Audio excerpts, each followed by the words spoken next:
दोस्तों, क्या होगी अगर मैं आपसे कहूं कि भारत और रूस इस समय कुछ ऐसा कर रहे हैं जिसकी खबर सबको है भी, लेकिन किसी को भी नहीं है। भले ही आपको एक फिल्मी लाइन लगे, लेकिन भारत इस समय रूस के बैन हो चुके तेल को अपने नाम से पूरी दुनिया में बेच रहा है। अब इस बेचने की कहानी ऐसी है कि इस पर कई इंटरनेशनल संकट भारत के मत्थे आ सकते हैं, लेकिन उन सब के बावजूद भी भारत लगातार रूस की मदद कर रहा है। असल में यूक्रेन युद्ध की वजह से रूस पर लगाए गए प्रतिबंधों के कारण ग्लोबल लेवल पर कच्चे तेल का संकट गहराया हुआ है। अब तेल तो सबको चाहिए, लेकिन सबको कूल बनने के लिए अमेरिका के कहने पर बैन भी तो खेलना है। तो ऐसे में इन सब का माई बाप बना है भारत और भारत जैसे कुछ देश।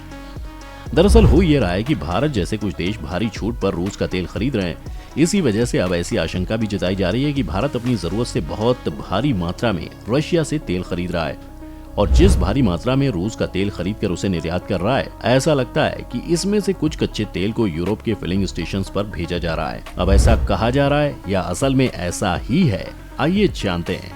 तो दोस्तों, इसकी कहानी कब शुरू हुई ये तो आप सबको पता ही है।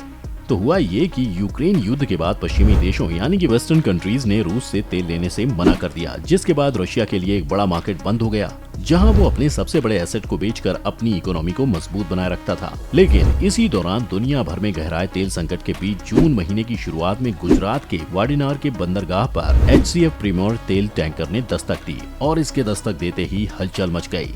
द गार्डियन की रिपोर्ट के मुताबिक 2009 में बना ये 24,000 टन वजनी तेल टैंकर रूस के उस्तलोगा से यहाँ पहुँचा था, जिसके बारे में जब और जांच हुई तो पता चला कि रूस पर लगे प्रतिबंधों के बीच भारत ने रूस के कच्चे तेल का आयात बढ़ा दिया है।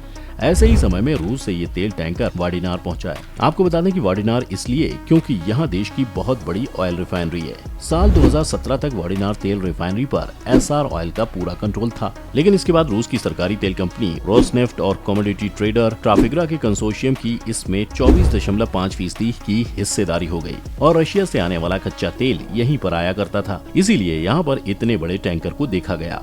अब आपको बता दें कि रशिया के पास इस समय भारत ही बहुत बड़ा खरीदार है, इसीलिए भारत 30% की भारी छूट पर रूस का कच्चा तेल खरीद रहा है, जिससे हो ये रहा है कि रूस पर प्रतिबंध लगाकर उसे आर्थिक तौर पर नुकसान पहुंचाने के अमेरिका, ब्रिटेन और यूरोप के प्रयासों को बहुत बड़े लेवल पर धक्का लगा है। पश्चिमी देशों के इन्हीं प्रतिबंधों के बीच रूस ने मई में भारत को $20 अरब का तेल निर्यात किया है, लेकिन अब चिंता ये जताई जा रही है कि यूरोप में भारत के जरिए रूस का तेल पहुँचाया जा रहा है।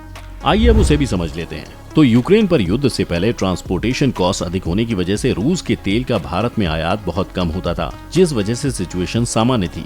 लेकिन अचानक से भारत रशिया से इतनी बड़ी मात्रा में तेल खरीदेगा तो सवाल तो उठना ही है, क्योंकि उसने बाकी के देशों से तेल खरीदना अभी भी बंद नहीं किया है। इस तरह से आप ये समझ सकते हैं कि भारत में तेल की कोई कमी नहीं थी, लेकिन इसके बाद एक्सेस की जरूरत क्यों पड़ी।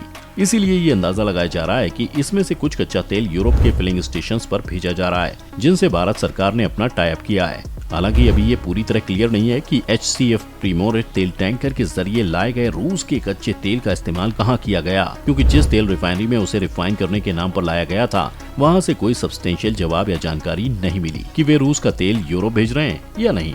इसी साल मई में भारत ने रूस से प्रतिदिन लगभग 8 लाख बैरल कच्चा तेल आयात किया। इसके अलावा भारत ने रशिया से करीब एक दिन में 9.5 लाख बैरल का रिकॉर्ड इंपोर्ट भी किया।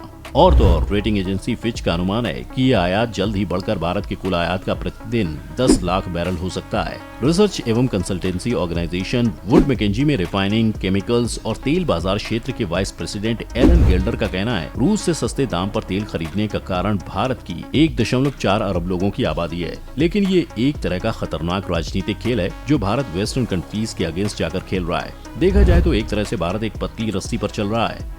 Centre for research on energy and clean air का कहना है कि गुजरात में रिलायंस इंडस्ट्रीज की जामनगर रिफाइनरी ने मई में रूस से 27% तेल आयात किया है, जो अप्रैल में 5% के मुकाबले अधिक है।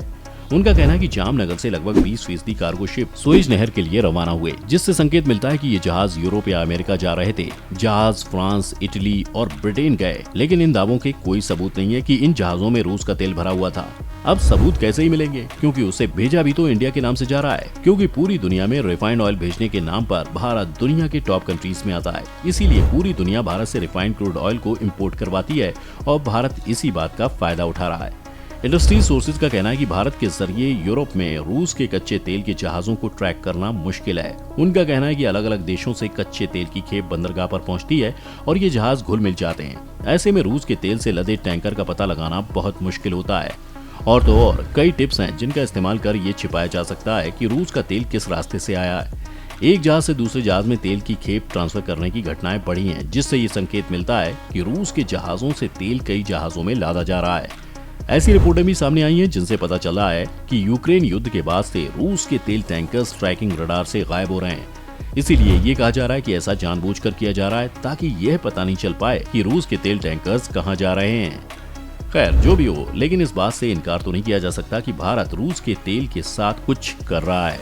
अब चूंकि ये तो कई देशों के हितों का मामला है, इसीलिए ये देखना होगा कि आने वाले समय में क्या होता है। आपकी इस मामले में क्या राय है, आप हमें कमेंट करके बता सकते हैं। साथ ही इस वीडियो को लाइक और शेयर करना ना भूलें और चैनल को सब्सक्राइब भी कर लें।